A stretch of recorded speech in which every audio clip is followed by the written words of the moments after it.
말씀을 시작하기 전 제가 시를 한 편 읽고 말씀을 시작하려고 합니다. 나는 온몸에 햇살을 받고 푸른 들이 맞붙은 곳으로 가르마 같은 논길을 따라 꿈속을 가듯 걸어만 간다. 입술을 다문 하늘아 들아 내 마음에는 나 혼자 온 것 같지를 않구나. 내가 끌었느냐 누가 부르더나 답답하라 말을 해다오. 바람은 내 귀에 속삭이며 한 자국도 섰지 마라. 옷자락을 흔들고 종조리는 울타리 넘어 아씨같이 구름 뒤에서 반갑게 웃네. 고맙게 잘 자란 보리밭아 간밤 자정이 넘어 내리던 고운 비로 너는 삼단 같은 머리를 감았구나.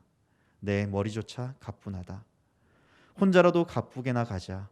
마른 논을 안고 도는 착한 도랑이 젖먹이 달래는 노래를 하고 제 혼자 어깨춤만 추고 가네.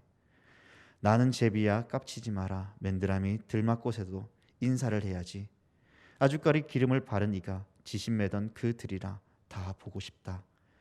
내 손에 호미를 쥐어다오. 살찐 젖가슴과 같은 부드러운 이 흙을 발목이 시리도록 밟아도 보고 좋은 땀조차 흘리고 싶다. 강가에 나온 아이와 같이 짬도 모르고 끝도 없이 닿는 내 호나 무엇을 찾느냐 어디로 가느냐 웃어웃다 답을 하려무나. 나는 온몸에 풋내를 띠고 푸른 온몸에 풋내를 띠고 푸른 웃음 푸른 서름이 어우러진 사이로 다리를 절며 하루를 걷는다.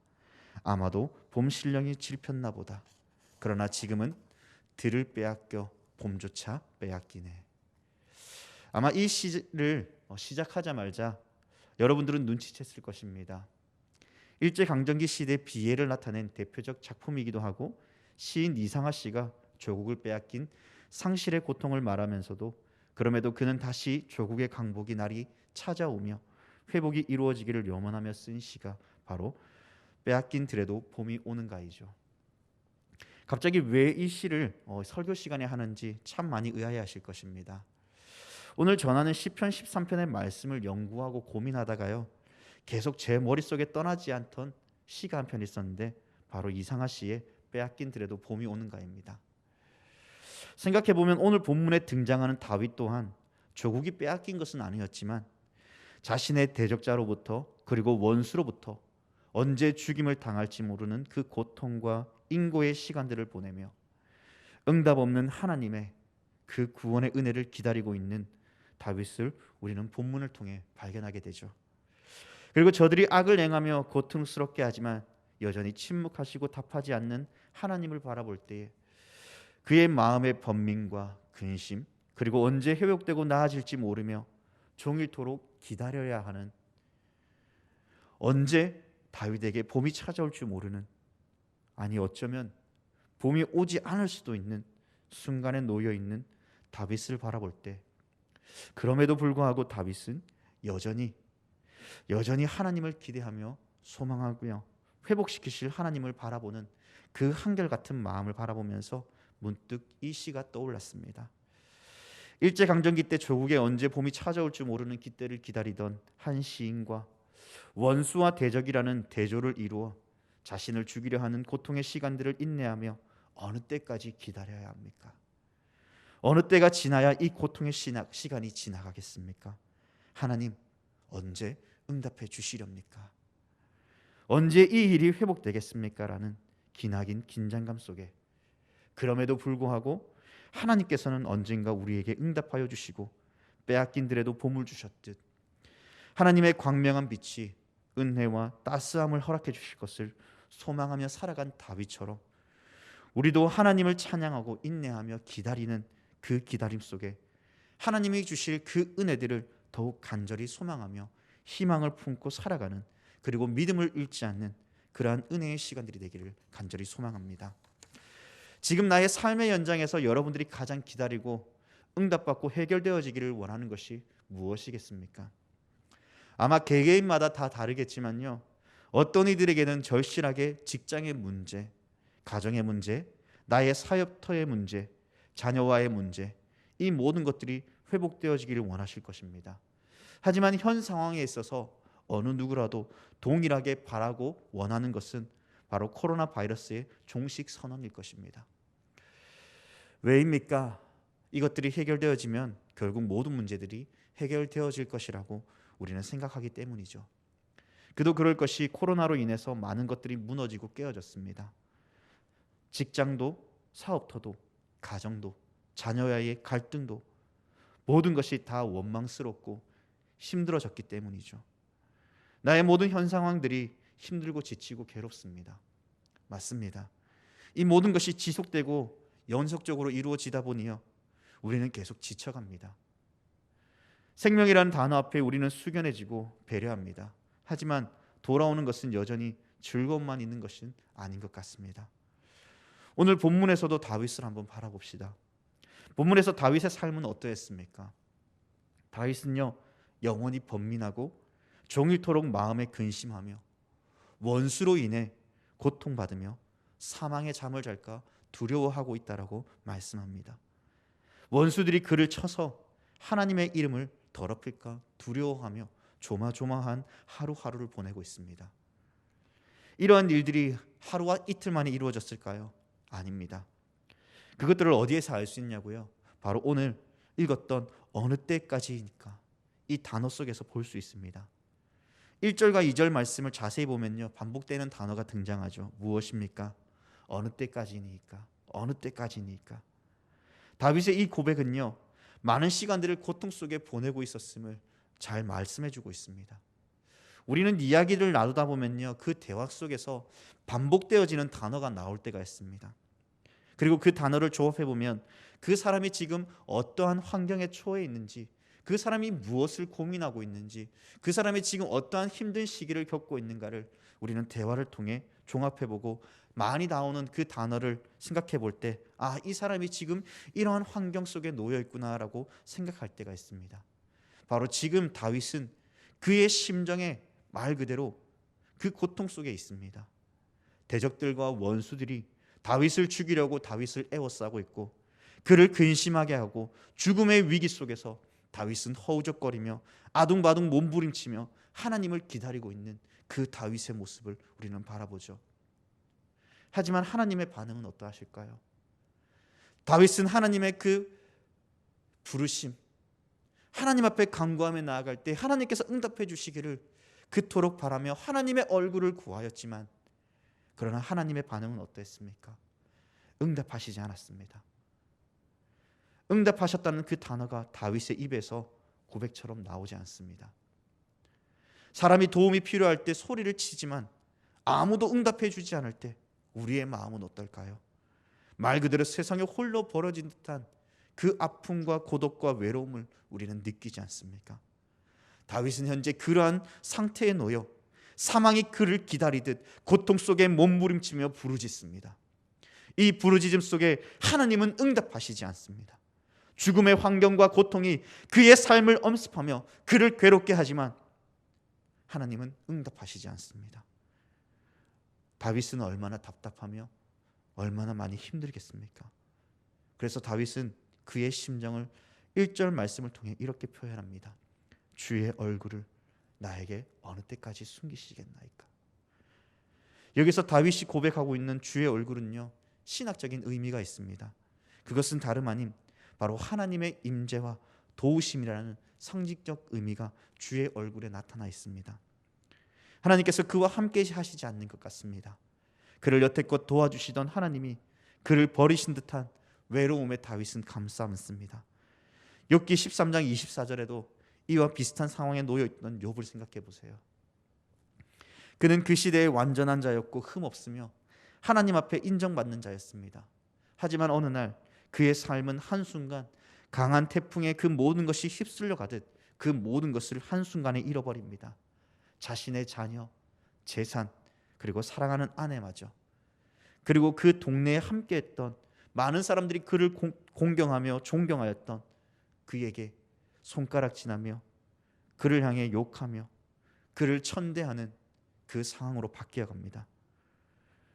그의 처지가 길어지면 길어질수록 하나님께서 그의 얼굴을 감추심에 대해 하나님께 따지듯 하나님께 원망을 합니다. 그럼에도 그는 하나님에 대한 희망의 끈을 놓지 않죠. 하나님의 회복하심을 그는 기다렸습니다. 주신 이도 여호와이시요 거두어 가신 이도 여호와이시니라. 그의 신앙의 모토는 곧 모든 것을 하나님께 맡겨드립니다. 비록 지금은 응답하지 않는 하나님이신 것 같지만 언젠가 그 일을 이루시고 회복해 하실, 이루실 하나님을 기대하며 오늘 하루도 그는 살아가며 하나님께 모든 것을 맡겨드립니다. 혹시 지금 이 순간에도 나의 삶 가운데에 하나님이 함께 하시지 않는다라고 여러분 느껴지십니까? 하나님 어느 때까지 기다려야 합니까? 어느 때까지요? 하나님 지금 제가 처한 환경을 보세요. 저의 비참함을 보세요. 심지어 너무 괴로워 죽음의 문턱 앞에 있는 저를 봐주세요 라고 여러분 외치고 있지 않습니까? 알지 못하는 번민의 종일 괴로워하며 근심하고 있지는 않습니까? 이러한 현실 앞에 여러분들은 어디에 소망을 두며 살아가시겠습니까? 다윗을 보세요. 언제까지 기다려야 할지 모르는 그 현실 앞에 하나님을 의지합니다. 그럼에도 불구하고 하나님을 바라봅니다. 하나님이 곁에 계시지 않는 것 같고 얼굴을 숨기시는 것 같처럼 느껴지지만 그 상황에서도 끝까지 하나님을 찾습니다. 3절 말씀입니다. 여호와 내 하나님이여. 다윗은요, 이 위기 속에서 응답하시지 않는 것 같은 하나님 앞에 기도합니다. 여호와 내 하나님이여. 다시 말해 어느 때까지 기다려야 합니까? 라는 그 질문 앞에서도 탄식 앞에서 탄식하며 여전히 우리가 놓지 말아야 될 것, 그 막중한 임무, 끝까지 하나님을 의지하며 끈질기게 기도해야 한다는 것입니다. 위기와 절망 속에서 다윗은 자신이 가야 할 바를 하나님께 간구하죠. 그리고 그 위기 속에서 자신의 지략이나 지식을 의지하는 것이 아니라 하나님의 인도하심을 간구합니다. 그러나 우리의 믿음은 어떤가요? 어려움 속에 하나님을 혹시 의지하며 살아가고 있으십니까?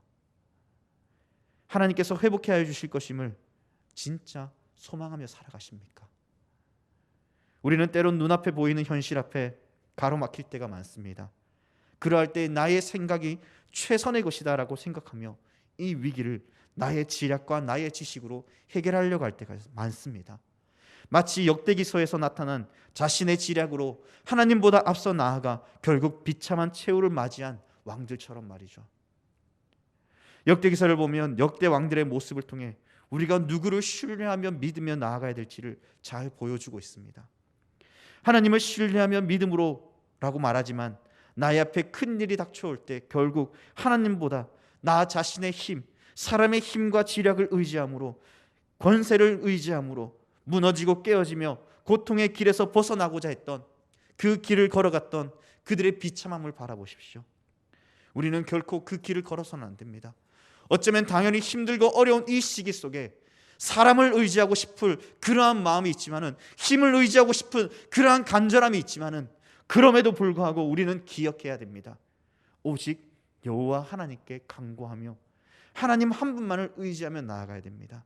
하나님께서 우리의 기도를 매몰차게 나 몰라라 하시는 것이 아니라 하나님의 때에 가장 우리에게 필요한 그 때를 기다리시며 회복해 하여 주실 그 은혜를 믿고 신뢰하며 살아가야 됩니다.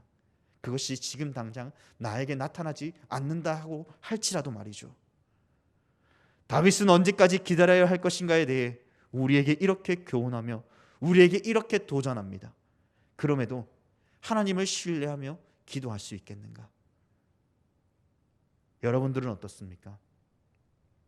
저는 여러분들에게 바라고 원하는 것은 하나님이 우리 곁에 계시지 않는 것처럼 느껴지는 때에도 하나님께서 여전히 우리를 지켜보고 계신다는 사실을 잊지 말할 것을 여러분들에게 부탁드리고 싶습니다.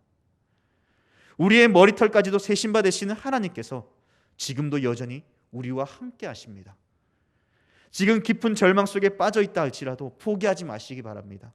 하나님을 끝까지 신뢰하며 찾으며 기도하는 하나님의 자녀들이 되기를 바랍니다. 성경은 우리에게 다윗과 같은 결단을 하기를 원하죠. 어느 때까지 기다려야 할지 모르는 이때에 여전히 내가 서 있는 그 어느 곳이든, 내가 속해 있는 그 어느 곳이든 하나님을 찬양하며 예배할 수 있는지를 말입니다. 4절 말씀입니다. 다윗은 처음 그의 고백에서 응답하시지 않는 하나님에 대해 응답해 주시고 자신의 환난과 원수들로부터 하나님의 이름이 더럽혀지지 않기를 바랍니다. 다시 말해서요, 내가 지금 고통의 순간에 있을지라도 하나님의 하나님 되심이 나타나기를 소망해야 됩니다. 저들이 이겼다라고 생각하는 그러한 어리석음이 나타내지 않도록 우리 스스로를 철저히 단련하며 하나님 앞에 나아가야 됩니다. 그래서 하나님을 알지 못하는 저들이 하나님을 이겼다 하지 않도록 인도하여 달라는 그 기도를 우리는 계속해서 해야 됩니다. 지금 여러분들이 서 있는 그곳이 어디이든 나의 삶의 예배의 자리가 되어야 됩니다. 원수들은 하나님이 없다, 하나님이 없다, 있다면 어찌 내가 하나님을 이길 수 있겠느냐, 우리에게 질문하고 우리를 괴롭게 할 것입니다.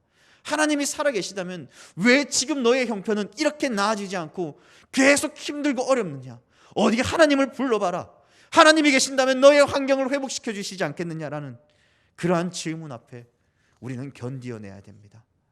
그리할 때 다윗과 같이 오직 하나님을 의지하며 하나님을 신뢰하며 하나님을 찬양할 수 있어야 됩니다. 내가 서 있는 그곳이 어디든 지금 하나님께서 응답하시지 않는 그러한 비참한 삶 가운데 놓여 있다 할지라도, 많은 사람들이 나를 향하여 원수들처럼 하나님이 어디 있느냐라고 외치며 나아갈 때에서도 나는 내가 속한 그 자리에서 하나님을 예배하며 찬양해야 됩니다. 왜입니까? 5절 말씀입니다. 아직 이루어지지 않은 그 일들에 대하여 마치 이 모든 일들이 이루어지고 회복되어질 것을 그는 확신하고 있기 때문입니다. 그리고 그는 하나님에 대하여 불평과 불만보다 하나님의 사랑을 의지하며 주의 구원을 기뻐하실 것이다 라고 고백합니다. 다시 말해, 한 발만 잘못 디디어도 절망이라는 낭떠러지에 떨어져 죽을 수밖에 없는 그 현실 앞에, 내 앞에 죽음이 있고 더 이상 희망이 없음에 대한 그 절망 앞에 오히려 다윗은 하나님을 신뢰하며 확신에 찬 그 모습을 우리에게 보여줍니다. 이 말이 무엇이겠습니까? 다윗은 자신의 힘이나 지식을 의지한 것이 아니라 신실하게 하나님을 신뢰하며 그 은혜를 베푸시는 여호와 하나님을 의지하겠다는 그 고백입니다. 그 고백을 통해 지금 당장 나에게 어떠한 상황이 바뀌어지지 않는다고 하여도, 변화가 일어나지 않는다 하여도, 그럼에도 불구하고 나는 하나님만 의지할 거야, 신실한 그 약속을 이루실 하나님만 바라볼 거야 라는 그 믿음의 고백을 올려드리고 있는 것처럼 우리 또한 그 믿음의 고백을 올려드릴 수 있어야 됩니다. 왜입니까? 그러한 믿음의 고백을 통해 저들이 우리를 향하여 원수처럼 대하는, 그리고 악을 행하는 저들이, 비록 소망 없는 저들의 삶 가운데 왜 저처럼 하나님을 의지하며 나아갈까? 라는 그러한 질문과 의문, 그러한 기대감을 갖게 하여 마침내 회복해 하실 그 하나님의 은혜를 저들에게 보여주어야 되기 때문입니다. 지금 당장 나에게 어려움이 있습니까? 그럼에도 불구하고 하나님을 의지할 수 있기를 바랍니다. 시편 13편은 우리로 하여금 다윗이 고백했던 말처럼 어느 때까지 기다려야 합니까? 이 질문 앞에 성경은 우리에게 다시 질문합니다. 그때를 알 수 없지만 하나님께 기도할 수 있겠느냐? 그때를 알 수 없지만 그럼에도 하나님을 신뢰할 수 있겠느냐? 그때를 알 수 없지만 하나님을 믿으며 온전히 나아갈 수 있겠느냐? 라는 질문을 우리에게 다시 던집니다. 여러분들은 지금 어떠십니까? 나의 옆에 하나님이 안 계신다고 여겨지며 깊은 절망 속에 빠져가고 계십니까? 이러한 절망에서 빠져나오시기 바랍니다. 하나님은 우리의 눈으로 직접 볼 수 없을지라도 말씀을 통해, 또한 그의 아들을 이 땅에 보내심으로 그 약속하신 바를 지켜나가시고 우리를 인도하십니다. 하나님은 결코 나를 떠나지도 버리지도 아니하시는 사랑 많은 하나님이십니다. 그러므로 이 시간 하나님께 결단하며 나의 주위에 있는 환경을 바라보며 기다리다가 나의 힘으로 무엇인가 이루려 하는 그 어리석음에서 벗어나 하나님의 뜻을 기다리고 참고 인내하는 하나님의 자녀들이 되기를 바랍니다. 그러면 무엇을 어느 때까지 기다려야 할지 각자의 상황마다 다 다르겠지만은 한 가지 분명한 것은 다윗은 하나님의 얼굴을 구하며 그가 회복되어지고 다시 일으켜 세우실 하나님을 신뢰하였다는 그 사실을 잊지 말아야 됩니다. 다윗은 대적과 원수들로 인하여 고통받고 힘들어하지만 그럼에도 불구하고 나는 오직 주의 사랑을 의지합니다. 나의 마음은 주의 구원을 기뻐합니다. 그러므로 나는 오직 하나님만 찬양합니다. 라는 다윗의 고백이 우리의 삶에 비추어지길 바랍니다. 왜 다윗이 하나님을 찬양한다고 합니까? 힘들고 지치는 가운데 왜 찬양합니까? 원수들이 그를 죽이려 하는 그 위기 속에서도 왜 그는 하나님을 찬양할 수 있겠습니까? 바로 하나님께서 그에게 은덕을 베풀어 주셨기 때문입니다. 그 은덕이 무엇입니까?